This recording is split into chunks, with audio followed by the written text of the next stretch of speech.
Well, what can I say about my guest tonight? Actor, raconteur, writer, entrepreneur. These are just some of the words he can spell. Ladies and gentlemen, Mr. Peter Cook.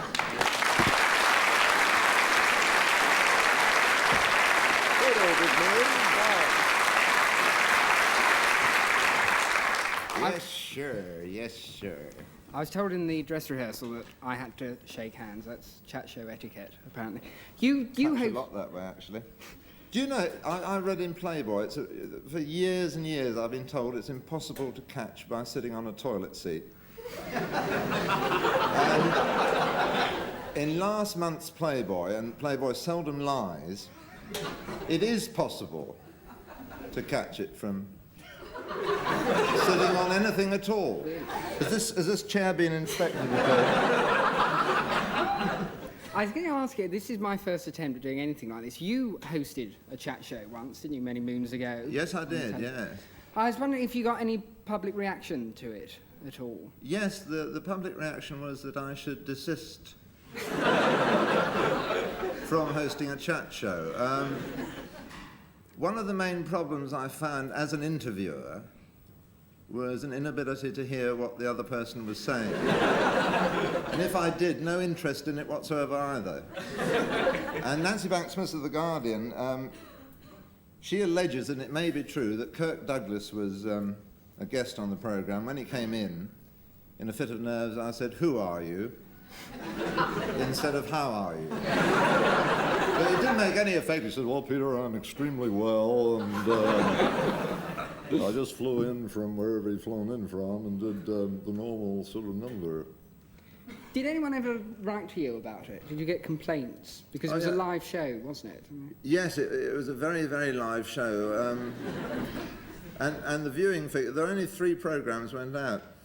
And it had sort of disaster interest in that it was live and people would tune in because they couldn't believe that anything so awful was going on before their very eyes. And one gentleman wrote to me and said, accused me of being a drug addict, and found out his telephone number, and on air dialed through to this number and got the man's wife. And I said, "Hello, I'm Peter Cook. I'm on television at the moment doing a live show. Could I speak to your husband, please?" And she said, "Well, he's in the bath." And I said, "Well, could you get him out, because he's written to me and I wanted to ask him a question." And she said, "Are we on television?" And I said, "Well, you're not on television. I'm on television holding a telephone, but you're not on television. Just holding the phone doesn't actually get you on television." She said, "I'll just switch on to check." And she switched on and said, I've checked it, I'm not on television. Will you be zooming in on my husband? Because he's in the bath." And I won't be zooming in on him. He's in the bath. I'd love to be able to zoom in on your husband who's in the bath. I can't do that. Could you get him out of the bath? And there was another long pause. This is riveting television, you see, just holding a telephone. Looking like a right Sir Anthony. Oh, Cockney rhyming slang. And eventually, thank you, John Bindon, and good night. It's nice of John Bindon, wasn't it, to confess to Sun readers. He confessed to Sun readers that he'd never had an affair with Princess Margaret. Tonight, I'm willing to confess that as well. Anyway, finally, this punter, whoever he was, came to the phone, and I said, "You wrote in and said I was a drug addict." I said, "Why did you do that?" And he said, "Well, I was lost for words." It took about 7 minutes, this conversation. Sure. Exactly 20 years separates you and I as presidents of Footlights. I was wondering... Yes, roughly. Roughly that. 20 years. And of course, in those days, we all used to sit around Sybil Thorndike and Oliver Milchett, Oliver Hardy, Sir Lawrence Olivier and I, and we were all dazzled by the heady wine of Marxism. We used to sit up all night singing Das Kapital. We were idealists in those days, you know. Who were your contemporaries? David Frost was in. David Frost, yes, he was one of the so-called Lucan Circle. Yes, he was. David Frost was definitely there. I was about to add something to that, wasn't I? But I didn't. No, he was about the place certainly, and he was very nice. Were there?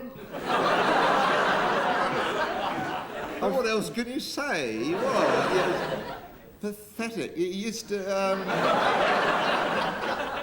You see, this is where everybody else was completely wrong, because they all thought, in Footlight circles in any case, that David, couldn't tell jokes or make jokes up and do anything funny, and nice and hard-working. He should be given a job of some kind. And he was given a job, and I really forget what it was. And of course, he was much better at being nice and doing things like remembering people's names and being industrious. And he was a very bright lad, and we didn't know it. I still don't, actually. And talking of those times, people seem to think that Beyond the Fringe sprang fully born from Oxford and Cambridge, just as 4 years later the Monty Python team did. Is that the case? No, it's not the case. I think anybody at Footlights at Cambridge now or any time since suffers because very often in the public mind, in any case, is the idea that the four of us in Beyond the Fringe, Jonathan Miller, myself, Alan Bennett and Dudley Moore, met at university, got a revue together, and then went straight to the West End, smash hit, off to Broadway. When in fact Jonathan had left Cambridge before I arrived, Dudley and Alan were at Oxford, and we only met because a guy called John Bassett, who never gets any credit for this, John Bassett is the name, who is the assistant to the artistic director at the Edinburgh Festival, thought of putting the four of us together. He knew Dudley and Alan from Oxford, he knew of me, and he knew of Jonathan, and it was his idea. And we did a late night review after the old Vic Seagull, and got more laughs than they did. And in fact, the year before they'd had Flanders and Swan, who also didn't go straight from university to a drop of the hat. And Monty Python similarly. I don't know which was which and where was where, but they worked for a long time separately or jointly before forming up and becoming Monty Python's Flying Circus. So it was a myth that we all sort of met at university, got up a review, and were immediate stars in there. So what did you do when you left Cambridge? You started the Establishment Club, yes, on the... Yeah, in my second year at Cambridge, I thought, why on earth isn't there a club where they do political satire? Because they had it in Berlin and they had it in Paris and places like that. And I thought, well, it's such an obvious idea that somebody's going to do it before me. In fact, nobody did. And I was looking around for premises in Covent Garden, actually. You couldn't get planning permission for change of usage. And eventually wound up in Greek Street. And that opened with John Bird, Ellen LeBron, John Fortune, a guy called Jeremy Geit, who was the only non-university person involved, who's now teaching drama at Yale. And he was great at falling over and farting, and he simultaneously. I mean, it was, he was an excellent person to have about because he only mimed the farting. It was not real. And what was the question? I mean, I started it. You started. But if that's the regular team, you also had guest stars. Yes. You had Lenny Bruce come to it. Lenny Bruce came over, yeah. What was he like? Well, he was... it was most peculiar because I'd heard his records. And he was notorious for bad language and blasphemy and so on. And obviously a very good draw. But I had no idea what he was like, and I thought it was a big American star arriving, what do we do? So I had a large car, Rolls Royce or something, and went out to the airport to meet him. So, Mr. Cook for Mr. Bruce, and if you'd like to step this way. And out came this wreck, absolute shambling wreck. and sort of lurched into the car and insisted on playing this tape recordings of a conversation he'd had with a stewardess on the flight. And it was a very small, tiny tape recording. You couldn't hear anything. So, hey, this is terrific, terrific. You hear. I thought, Jesus, what I got in my hands. So I booked him into a hotel, which he got chucked out of because the management felt there was an excess of hookers and in his room and too many syringes down the toilet. They had a very sort of old-fashioned attitude towards drugs. So he stayed with me. It's rather like this Charlie Parker died in my arms, isn't it? Well, he did, actually. And he stayed with me in Battersea. One of my first assignments was to go and get him some drugs, which I knew nothing about. He said he had this old war wound. He'd suffered this as a Marine, and he needed stuff called Dilaudid, I think it was, which is a heroin derivative. And I had no idea how to get hold of drugs. So I couldn't call this gentleman in the bath. I mean, that was ages before that. So I thought, drugs, jazz. Do I know any jazz musicians? Rang Dudley. Dudley, any idea how I get hold of drugs at all? You know, sort of stuff, you know, that. And yeah, Junior Aspirin.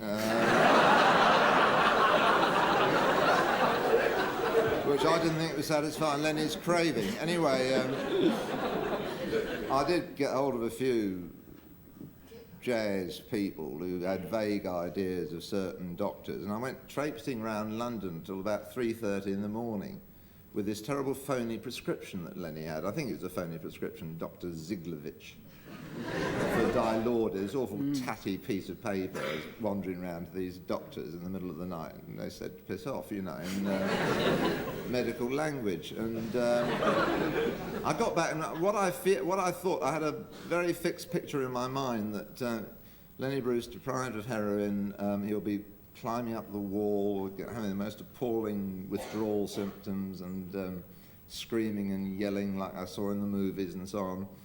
Like the snake pit, whatever it was, with Lydia de Havilland, whoever was in that. And when I got back, he sat there quite quietly, and I said, well, Lenny, I'm terribly sorry, I couldn't get hold of any heroin. And he said, well, that's cool, I'd like some chocolate cake. And I got quite cross. I said, I'm willing to traipse all over London at 3 in the morning to look for heroin, but chocolate cake is out of the question. I refused to go on you try and get chocolate cake at 3 o'clock in the morning. Well, this is 1962, where chocolate cake was not so available. Nylon stockings were still rationed, and life was tough. Last week on this programme, I saw John Cleese being accused of being undergraduate, which is curious when one considers he's 40 years old. You yourself are 42 in half an hour, I think. Do you still consider your humour undergraduate? I don't know. I really don't know what I consider my humour at all. I don't know what undergraduate humour is or schoolboy humour is, or I really can't get into any of those definitions, but it's usually a pejorative adjective used by older people to describe something they don't like. And fair enough. I don't go around saying that's senile humour. Well, I might now, I've got to laugh. I didn't see the programme. I've no idea what my humour is at all. One last thing, I'd like to ask you for a moment about... I want to ask you something, actually. Yeah. I think the world should know. I was going to launch into a very unnecessary attack on Gracie Fields. And it's not just attacking her after her death, because I've been attacking Gracie Fields for years, and I never had the opportunity to attack Gracie Fields on the air, and alas, she's not here to defend herself. But now she's dead, I thought I'd attack her gratuitously. Because I read about her in one of the popular Sunday papers, and she married this guy, Archie Pitts. And it was a marriage of convenience or inconvenience. from her point of view, in that Archie moulded her. He sort of taught her everything. He sort of taught her to jump on the stage and dance and sing and worked her terrible hours, made her a massive money, but she complained about that, you see. And then she left Archie Pitts, an excellent man, as far as I can make out, throwing her on the stage and telling her what to do and having her sing Sally and all that stuff. And then she rushed off with this unsuitable band leader, Monty Banks, and he gambled all the money away that Archie Pitts had made. And then the part of her life which is really interesting is the 2 weeks of supreme happiness she had on the island of Capri with her one true love. And I think it was the Sunday People who revealed this, and she told the Sunday People reporter, "You must only tell this after my death," whereupon he shot her. No, she fell in love with this Irishman, you see. There was an artist, and they spent 2 marvellous weeks on Capri, and at the end of the 2 weeks, this Irish artist said, "Gracie," I won't do the accent because, well, I will. He said, "Gracie, you offer me everything in the world. You offer me everything a man could desire. Love, peace, wealth, contentment, fresh fish, sea views, joy, sexual frenzy, euphoria. You offer me all this, but if I stayed with you, I would lose the one thing I treasure most, my art." And he pissed off. And 25 years later, to show that he was right, 25 years later, a self-portrait by this Irish artist was sold at Sotheby's for £5. There's a lesson in that somewhere. Well, I'm having It's very unnecessary, isn't it, attacking Gracie Fields? Gracie. Well, I'm having signs made Double me, so I mole, better... yes. Have you also What? read? Oh, God, yes. No, I've read some news today which I'm very pleased about. It's Yeah. Captain Scott of the Antarctic. This is why it's worth getting the Times. He's in this iceberg, you see. He's stuck in this iceberg, and the iceberg is moving away. So very soon, Captain Scott's remains, perfectly frozen, will drift out into the Atlantic and be available for historians to peer at. This is a very interesting story about Scott of the Antarctic finally making it back home. It's a very odd story, isn't it, that he's been frozen there all this time, and now, thanks to the climate, he's going to float away and get his dying wish to be cremated. I don't know, it's... Well, I think on that note of Scott on the rocks, we better leave. Peter Cook, thank you very much indeed. Thank you very much. Very informative. Good joke.